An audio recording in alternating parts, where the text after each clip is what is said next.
All right, should we get started, Trisha? What do you think? Yeah, absolutely. Let's get started. All right. Well, I am Tracy DeSoto.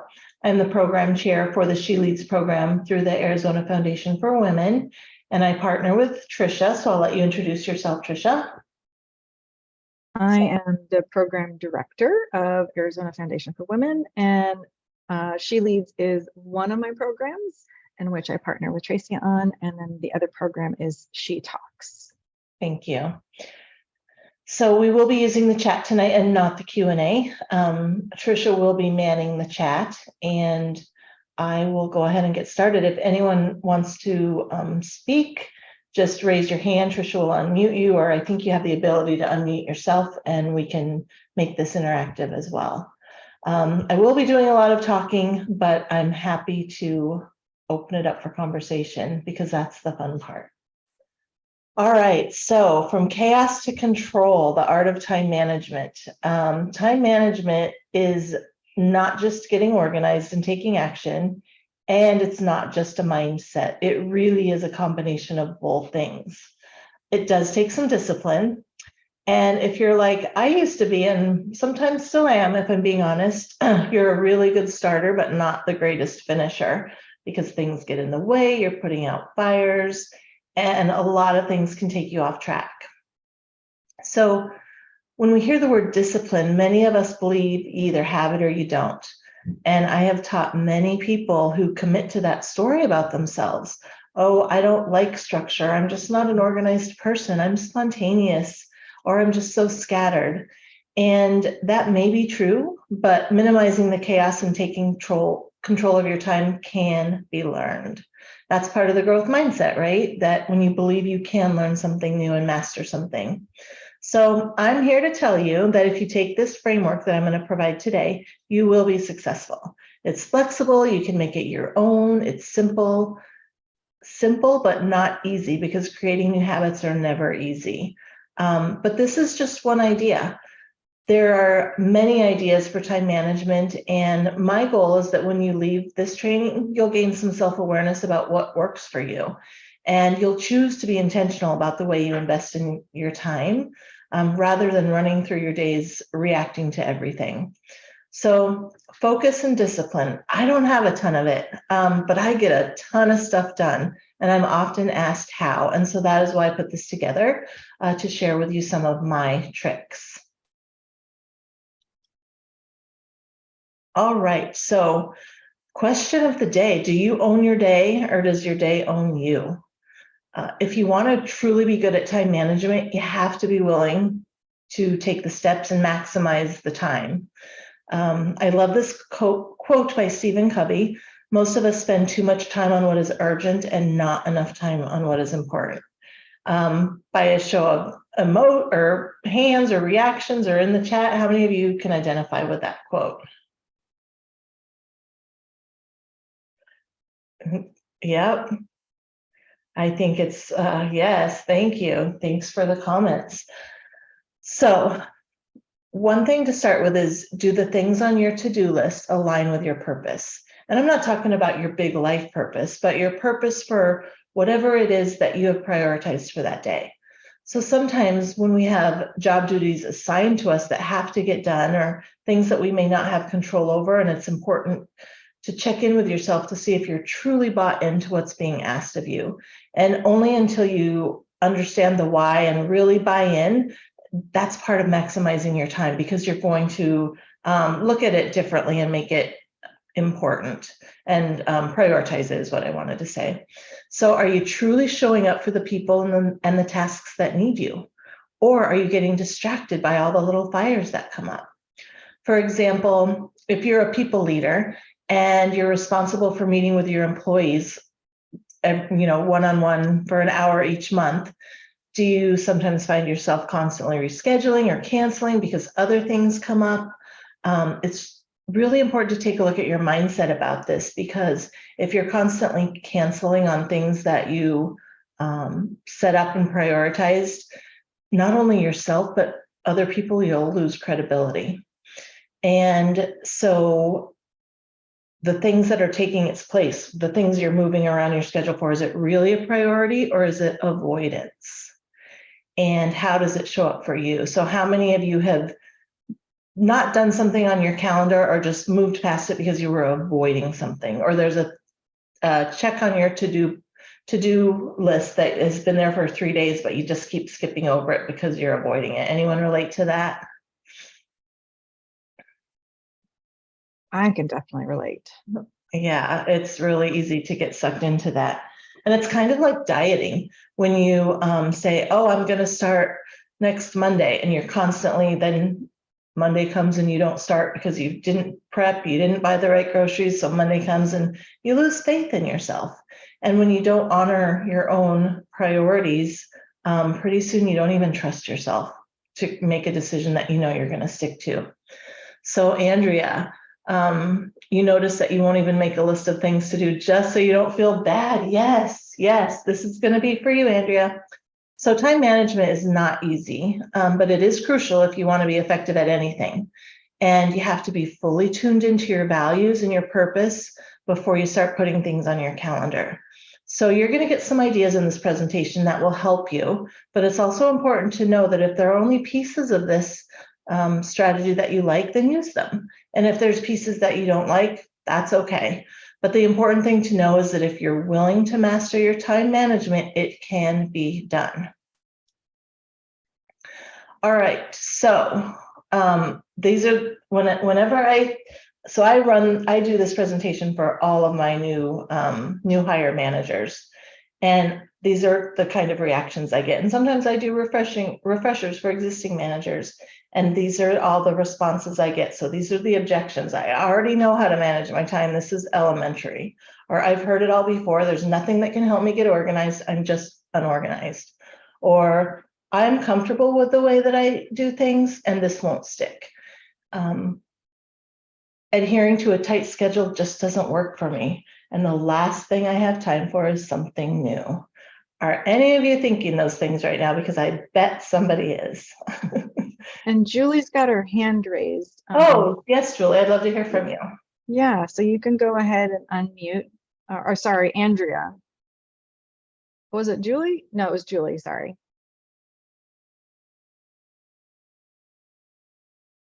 Whoever had their hand raised.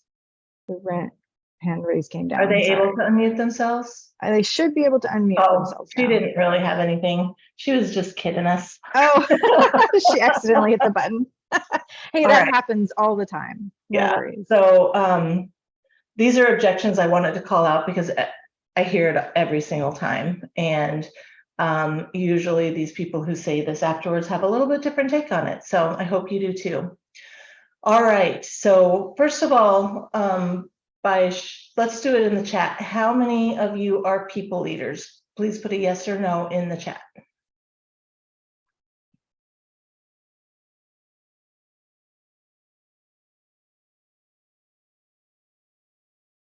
All right, we got a couple no's.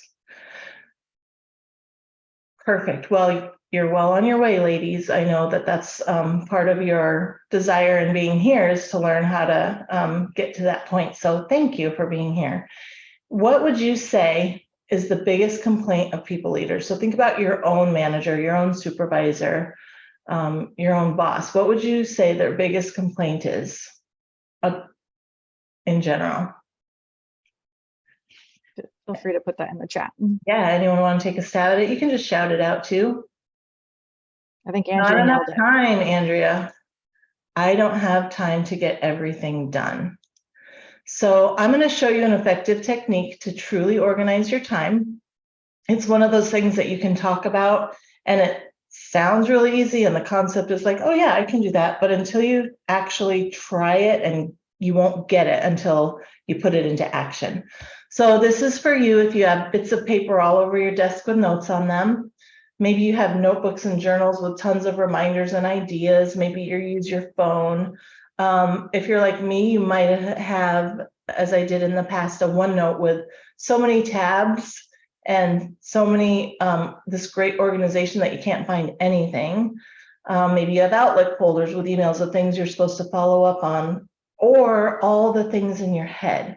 I used to have so much trouble sleeping because I would lay down and all the things that I forgot to do or I was afraid I wouldn't remember were swimming around in my head, and it can really cause stress and make it hard to sleep.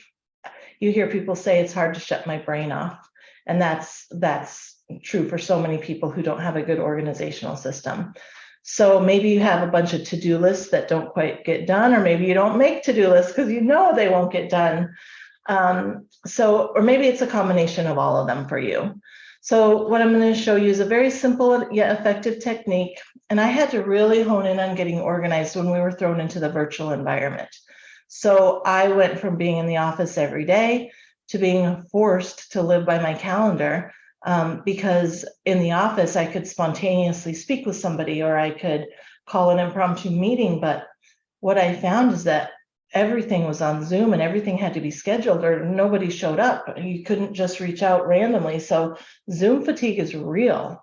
And trying to manage people via Teams is hard, especially when we're used to seeing our staff and talking to them in person. And I'm very much a collaborator and I like being around people. So it was tough. I found myself really in a bad place of not getting anything done. So I found this to be a game changer, and I teach it to every new leader I hire. And I can always tell who's using it, because when someone is using it, they always get their work done. They feel accomplished. And when I say, hey, when is this going to be done, they can tell me because they know. Where when people aren't using it, I might get responses like, oh, it's on my list, I know I need to do that, but there's no solid answer. And then when people try to use it but don't, or fall off the wagon, as many people do, it's trial and error, it takes practice, but you get frazzled and stressed out and never feel like you have enough time. So I call it Monday Hour 1, and that's because I do this the first hour of every Monday. So for you, it might be Friday Hour 8, or it might be a Sunday evening thing. Trisha, I know you have a little bit different thing than I do. I do it every Monday morning. What's your strategy? Yeah, I prefer to do it on my Friday to get prepared for the next week. So it's not necessarily my last hour, but it's an hour within my Friday. Nice. Yep. So whatever works for you. All right. So first of all, it takes a commitment. So for whatever hour you pick, I'm going to go with Mondays just because that's what I do. So for the first hour of your work week, you empty your brain and you get everything onto paper. You collect all your sticky notes that you have. This is when you do it for the first time, because after the first time, you're not going to have sticky notes. So you take all the information from your head, from your notes, from your OneNote, from your emails, and you just get it all on a piece of paper. And just get it all together, everything you need to do for the following week. And then you're going to have to make some decisions, and that's on a whole nother slide. So I'm going to skip over that right now because we'll cover that a lot more in a minute. But you get to decide how long you're going to spend on each of the things that you have written down. And then the third piece is the calendar. Everything goes on your calendar, everything. Calendar, everything. You can be flexible, but the first thing I want you to remember is not to forget to put time for yourself on there too. And that should always be the first thing you do. So if you have to leave to pick up a child, put it on your calendar. If you have to step away because you want to walk your dog, put it on your calendar. Maybe you still work from home and your kids are around and you need to have regular intervals to check on them, put it on your calendar. The time, making sure that you schedule time for you, for your well-being, should always come first. And as a matter of fact, when you're filling your white space for the week, I like to call you may have heard this term before, but when there's not something scheduled on your calendar, we call it white space. And that should be entered first with the things that matter to you and that are important to you as a person and not just as an employee. So there are going to be times you get derailed. There are going to be times when you can't fit those personal things in. But the beauty of you adhering to this is that you can jump right back on track easily. And I'm going to show you an example later of what happened after I did this for 3 weeks. So if you don't do it, you're going to get, if you don't put your important things that are for you on your calendar first, like lunches and breaks and time to do all the things that are important to you, something's going to get booked over it. And then the things, you're going to fall last on your priority list. So also, I want to talk about avoid putting an event on your calendar with something generic like admin time. I used to do that. I would put admin time, but then, and what does admin time mean? So when admin time came, it was like, what should I do? And I avoided the things I didn't want to do, and I did the things I wanted to do. So being very, very specific about what you're going to do on that time is really important. All right, so that's the calendar piece. I'm going to talk about the daily top 3, and this is how I end every day. And what I do is after I've had a full day of work, I do my top 3 for tomorrow. Okay, I got through today, I feel accomplished. Maybe I didn't get everything done I needed to. What are my top 3 priorities for tomorrow? And I look and I make sure they're on my calendar. And if they're not, I adjust at that time. So that's one surefire way of, we all get way more than 3 things done per day. But if you have prioritized 3 things and get them done, you're going to feel great. So what really comes into play of what you'll want to do instead is just continue to write on papers, continue to fill your journals. And I just really want you to avoid doing that, because it's hard to stay organized when I like to think about it like a cluttered house. When my stuff is cluttered, I feel very jumbled and I don't feel like I can accomplish anything. I feel like stressed out and anxious, and that's what happened when there's too many things in my brain or all over my desk. So it's always good to schedule some time at the end of the week to reflect and reassess. So the first time you do Monday Hour 1, you're gonna, at the end of the week, write your top 3 things down for the next Monday. And then you're gonna reassess, how did I do this week? Is there something I'm avoiding? And let me dive into that a little deeper to find out why I'm avoiding it.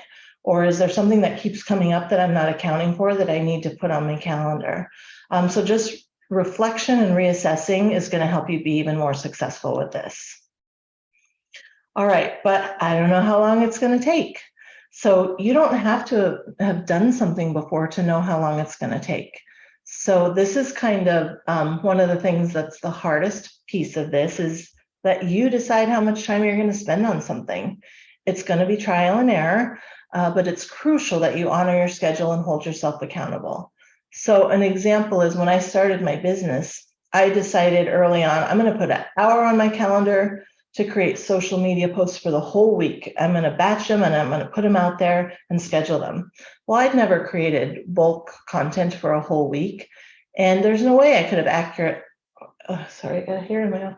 There's no way I could have accurately assessed how long it would take, because I'd never done it before. So I just threw a number out there and I put 1 hour on my calendar with a very clear title of social media strategy. And guess what? It wasn't enough time. So I stopped at the 1 hour mark. I honored my commitment to myself, because I had something after that would I wouldn't be able to give the attention to that it needed and deserved if I ran over. So I did what I got done. I dealt with it, and now I knew next time I'm going to have to schedule more time. It's not effective to rob time from one thing to do another. I decided 1 hour, so I stopped. And what I have found since is now I can put an hour on something and I can get it done because I know I only have an hour. Have you ever noticed that when you give yourself a set time, you can get it done, but if somebody gives you all the time in the world, it takes a lot longer?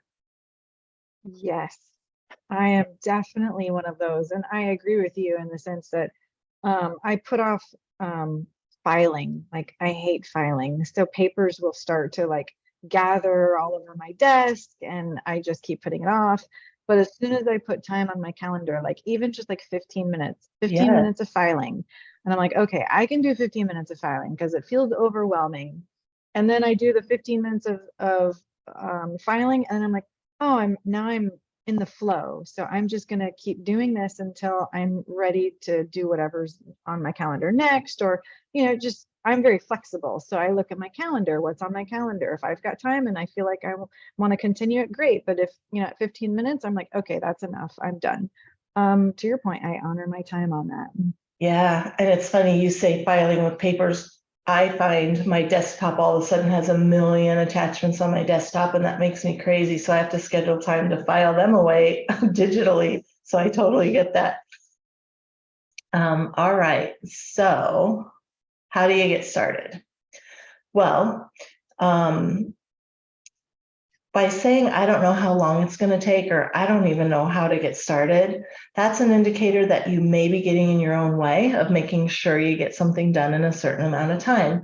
I know we mentioned avoidance earlier, like I just don't even want to deal with it because I know I can't do it. So how do you get started? You break down the tasks into manageable pieces.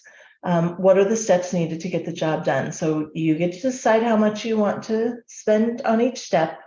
And let's use this as an example. So let's say you have a project that you need to complete. Let's say your boss comes and says, I need a presentation by this date. So you'll want to break that up into the steps needed. Maybe the steps are in sequence on your calendar over, let's say you give yourself 2.5 hours, that's equals 2.5 hours.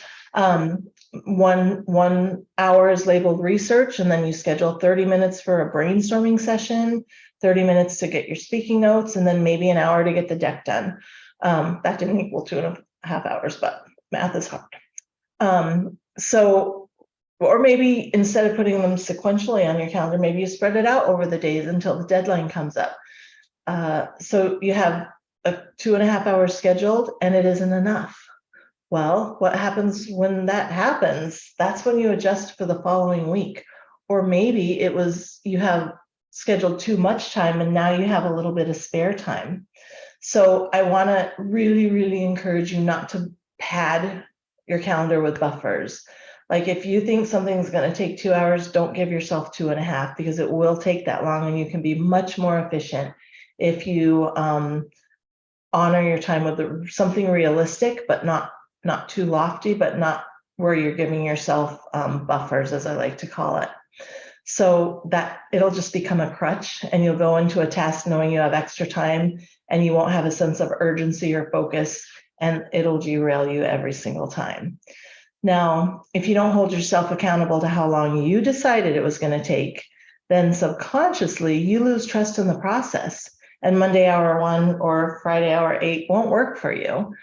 If you get it to an hour of research and find that it isn't enough, you need to make a decision at that moment. You need to, like Trisha said, look, is there time to do more? Or maybe you're not going to allow the urge to continue researching and instead move on to the next thing that you had on your calendar. Do what you can and you will be surprised.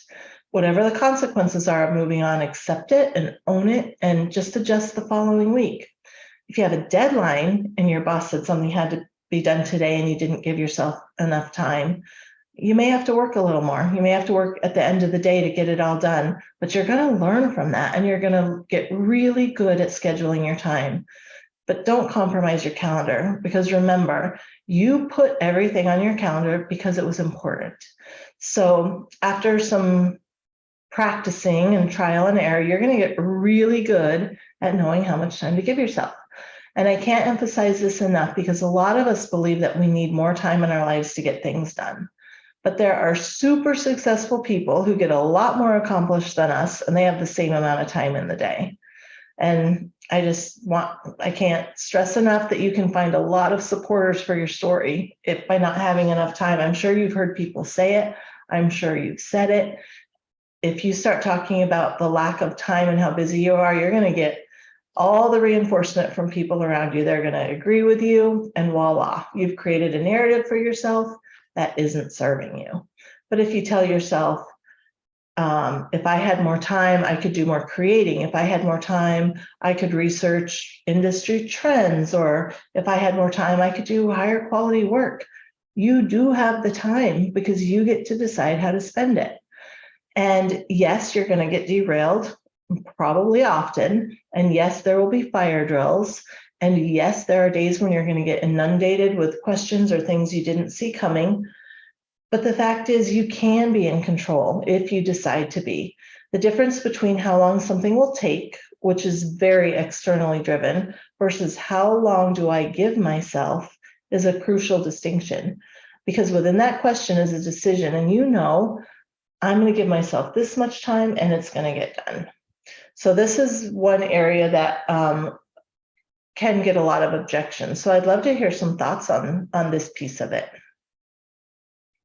And while we're waiting for anyone who, feel free to raise your hand if you want to speak or if you want to add to the chat. And while we're waiting, is one of the things that came up for me is how do I get started? And combining that with noticing what do I keep putting off, right? So I might put something on my calendar, for example, brainstorming ideas or creating content. That is not something that I do well alone. So often I need to schedule time with somebody, or, I'm like, okay, I need to just talk with somebody about this, and it helps me to get started. So can I just take 30 minutes, walk around the office and, ask a few people, or maybe specifically schedule a time with somebody that I can talk to about it. So there's a variety of different ways that you can really make sure that you put time on your calendar for how you need to get started. Yes, I love that. And Trisha and I do that with each other when we need to run something by each other. So it's really, really helpful. Any other thoughts? Jennifer, go ahead and unmute yourself. Sure. I was just going to say, I'm really good about scheduling time for myself, at least lunch. Like I make sure that every day from 12 to 1, whether I take my lunch or not, that is my time. So I'm good about that. But what I'm not so good about is, I do put everything on the calendar. I'm good about that, but I'm not good about stopping when that time is up. So how you were saying, if you do 1 hour, stop at the hour. If I'm stuck on something, I'll keep going. So then, like you said, then it kind of derails my whole day. So this seems like a really good way to organize. And it's hard to do that when think you want to get something done and dang it, I didn't get it. But it exactly what you said. If you don't honor the time you give yourself, you're going to get derailed, and then the whole day is ruined, and it can bleed into the whole week, and it's just a vicious cycle. So thank you for your input, Jennifer. Anyone else? And, the other thing I would add is give yourself some grace, right? So like if you're getting stuck, if you're really getting stuck, just give yourself some really great grace about it, and just allow yourself okay, I'm stuck and I need to go on and do something different in this moment. Yep. For me, just a brief walk around my backyard looking at my plants helps me recenter and get grounded. Nice. All right, so this just really hits home the point I've been talking about, but if you're giving yourself a certain amount of time that you truly believe you can do it in, your brain is engaged, you feel that drive and that passion, and somehow you get it done. You give yourself an hour, it probably is going to take an hour. And again, just don't buffer that to give yourself extra time, because it just becomes real ineffective. All right, so I think we heard about this one already. People don't want to put, some people don't want to put to-dos on their calendar because they just don't trust themselves to actually follow their calendar. Time management really is an indicator of how much you trust yourself, how much you honor your commitments, and how much you follow through for yourself. So what matters is that you say you're going to do something and you do it. Because when you don't, you lose that faith in yourself, you lose credibility in others, and it's really hard to get back. If you want time to watch the news, schedule it in. If you want to work on your resume or LinkedIn courses, just schedule it in. When you honor your schedule, the mentality really does switch to, this is how much time I have and I'm going to get it done. So yeah, and I want to add to this one too, because trusting yourself, so I'll just give you an example. For me is I'm very flexible and very adaptable. So I can put a bunch of things on my calendar, but I don't show them as being busy. I show them as free time so that people know that my time is available at that time, because I can move that around. So I know that I can trust that I would prefer to be flexible in what I'm doing and when I'm doing it. So that way, when I see something, it also feels like a sort of like a smorgasbord of options, right? So if I have like 10 different things I need to get done today, I look at them all and I'm like, oh, which one do I feel like doing right now? Like, which one feels good to me to do? So really knowing yourself, and to Tracy's point, really trusting yourself, and honoring what it is that you are willing to do, what you're willing to give up, and what you're willing to commit to is really so important. Agreed. And it could be the nature of your job too. It could be where you have to have a lot of structure. And if you don't have a lot of structure, it can make you, not as productive or effective. And there are some roles that allow a lot more creativity too. So there's a whole lot of things that go into it. It's important that you intentionally figure something out that works for you, because it feels so good when you can manage your time and get things done, as opposed to that feeling like I'm just too busy, there's not enough time, I'm constantly reacting and putting out fires. And I just love that saying that I said at the beginning: if you don't own your day, it will own you. And it's usually not nearly as fun. All right, so I always love using a navigation system as an analogy, because it's like going to a new destination and not using navigation. So what if you're in a really big rush and you have to go downtown for an appointment and you've never been there before? You don't know how to get there, but even if you're running late, you take a moment to pull up your GPS, because you know that that's the key to getting to your destination as effortlessly as possible. Monday Hour One is a navigation system for your work week. So if you take the time to do it, you're going to reap the rewards. And again, schedule your freedom first. In the beginning, and when I show you the example, you'll see it. I had so many things to do because I got a little lost in the virtual world for a minute. And so I was behind. So the only thing I scheduled for myself were lunches. But I'll be able to show you as time went on how much that changed once I got really good at managing my time. All right, so when you're looking at the week ahead, remember, you get everything for the first time, you get everything out on paper, you get it on your calendar. And by scheduling all the things, it's going to give you a huge sense of relief. So when you go to bed at night, they're not swimming around in your head, because you know they're accounted for.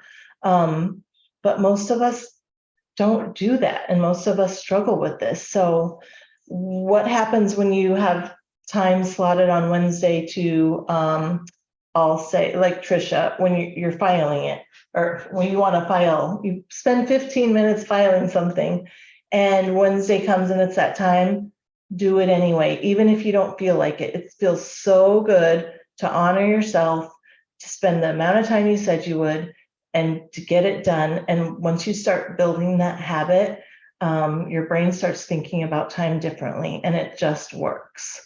So I'm going to show you some examples from what I do to make this some practical application for you. So I have a OneNote, and I change this every month. So I have this running list every single month. You can see this is from when I first created this, from 2021. So I do the checkbox because I love checking off boxes, and I just have this open all day. And if I'm in a meeting with my boss and she says, hey, I need you to create this for me, I just put it on here. I don't go look for that folder with that meeting and try to find in my journal, where's my meeting notes for this meeting? If I know I need to schedule my one-on-ones, anything that comes to my brain or someone tells me and I know it's an action item for me, I just have a running list. And then come Monday morning, I pull up my calendar, I look at this list, and I pick the top priorities. Okay, what am I going to do first? I always pick my top 3. And what happens, and I also love to use color coding. So this was the first time I did it. And you can see I didn't have a lot of spare time. I did schedule my lunches, but they're was not a lot of spare time, but I stuck to this like white on rice, and I felt so good at the end of this week. I can't even tell you. And then I continued to do this week after week. And by week 3, I had become so efficient that this was my calendar. And I could schedule time to read articles. I could schedule time to work on She Leads. I just became very good and efficient at doing the things that I wanted to do. So it works, I promise you. It's not always easy, but, or I should say, yeah, it's not always easy, but it is a very simple concept. So I would love to hear your thoughts and any questions you have, because we have plenty of time and we'll probably get out of here early because that's all I have, but I would love to hear your thoughts or maybe your takeaways or what you think you can implement for the coming week. While we're waiting, the other tip I want to give is if you do use OneNote, you can click on find tags. So if you put your to-dos and all the different meeting sessions and different pages, if you click on find tags, it'll summarize all of your to-do in one page, just as an FYI. Yep. Trisha taught me that, and that is a really cool trick. Yeah, because OneNote is really helpful when you're in a meeting, you take a quick note, you mark it as a, you have a to-do tag on it, and then you can go back and put it on your calendar at a later time. Yeah.